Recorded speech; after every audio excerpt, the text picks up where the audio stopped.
Il devient de plus en plus clair qu'une rupture est intervenue dans le commerce mondial. Cela n'a pas été évident d'emblée, car avec la crise de 2008-2009, l'évolution des échanges a eu une forte composante conjoncturelle. Ainsi, après une chute de 13% en moyenne en 2009, le commerce international a bondi de 14% l'année suivante.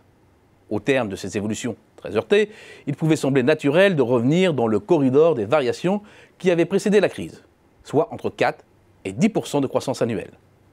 Si les premières hésitations des échanges post-récession pouvaient s'interpréter comme les soubresauts d'une crise à répétition, ce n'est définitivement plus le cas.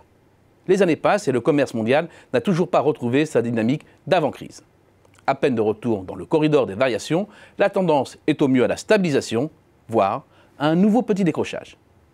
Il faut bien entendu relativiser ces évolutions, car avant la grande récession, la croissance mondiale était forte, de l'ordre de 4,5% par an en moyenne. C'est plus de 1 point supérieur au régime actuel. Or, moins de croissance, c'est une demande moins vigoureuse et des échanges moins dynamiques. Mais l'explication est trop courte. En rapportant la croissance du commerce international à celui du PIB mondial, en d'autres termes, en calculant l'élasticité du commerce à la croissance, la cassure apparaît encore plus nettement et se dessine même avant la grande récession. Dans les années 90, l'élasticité du commerce à la croissance était supérieure à 2. Les échanges augmentaient donc 2 fois plus rapidement que le PIB mondial. Ce ratio est tombé à 1,5 de 2000 à 2007, puis à 1,3 en moyenne depuis 2010.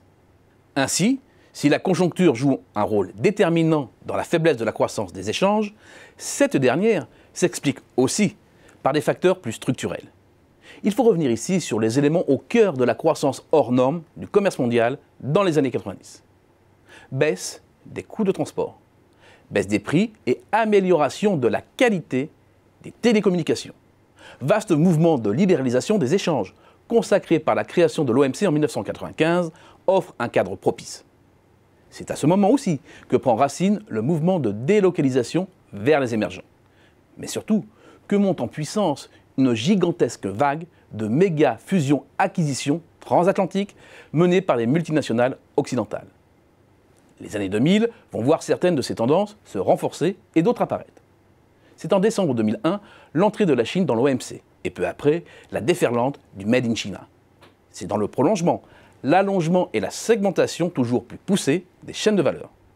Le contenu en consommation intermédiaire importé des exportations augmente, ce qui fait d'autant plus grimper le volume des échanges qu'il débouche sur une double comptabilisation des composants importés.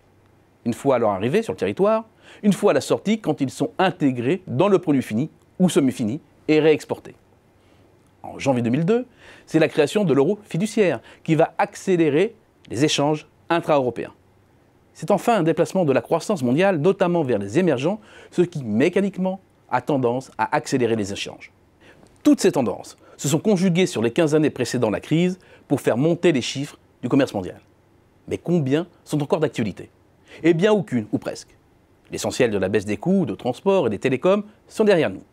C'est ensuite le retour de balancier par rapport à la version la plus extrême du fabless, de l'allongement à outrance des chaînes de valeur. Au fil du temps, 3 séries de problèmes ont émergé. Problème de qualité et de traçabilité du produit final, problème de coût en raison de la montée des salaires dans les pays dans lesquels les activités ont été délocalisées. Du reste, à l'ère de l'automatisation générale, le coût du travail n'est plus aussi discriminant aujourd'hui qu'hier. Troisième point, l'idée que conception et fabrication pouvaient être totalement dissociées. Les grands groupes en reviennent lorsqu'ils constatent comment cette dissociation fragilise leur écosystème d'innovation. Mais ce sont aussi des transformations structurelles du commerce extérieur chinois. Les produits exportés de Chine incorporent de plus en plus de composants locaux et leur contenu en import diminue. À cela s'ajoute une croissance mondiale qui se recentre à nouveau sur les pays avancés.